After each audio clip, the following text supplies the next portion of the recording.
This is Channel 2 News, coverage you can count on. Good evening. Well, this year's winter really hasn't been much compared to last year's historically wet winter. So, of course, the big question is, what does that mean for our water supply? Well, we're still well below average when it comes to snowpack this year, but experts say water is not an issue yet. Brandon Foose joins us live in the studio. And Brandon, do people need to change the habits because of this dry winter? Well, Lynn, it's really never a bad idea to change your habits for the better in order to conserve water.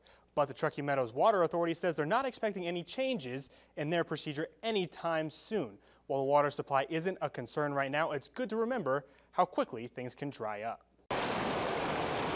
The Truckee River is much shallower than this time last year. Even with last week's winter storm, this season is drier than normal. Snowpack is about 50% of average right now, depending on what snow gauge you're looking at, so it's much drier. While the snowpack is far below average, the water supply is still strong. All three reservoirs and Lake Tahoe are nearly at capacity. Truckee Meadows Water Authority says that it will take more than one dry season to impact those reserves. After last year's historic precipitation, we just have an excellent water supply outlook still for the next probably 2, potentially 3 years. During the summer, Tumwa says irrigation, among other activities, causes water usage to increase about 4 times compared to the winter. They say this time of year, most water is used indoors for things like cooking and showering.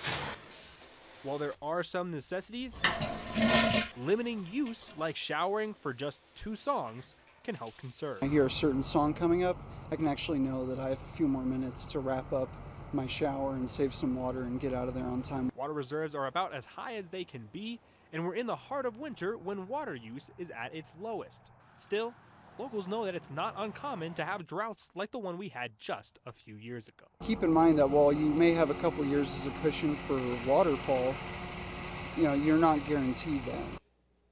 There are easy ways to save water, like shorter showers or turning off the faucet while you brush your teeth, but it's important as spring approaches that you watch your water, as we all tend to use a lot more. Covering the story live in the studio, Brandon Foose, Channel 2 News.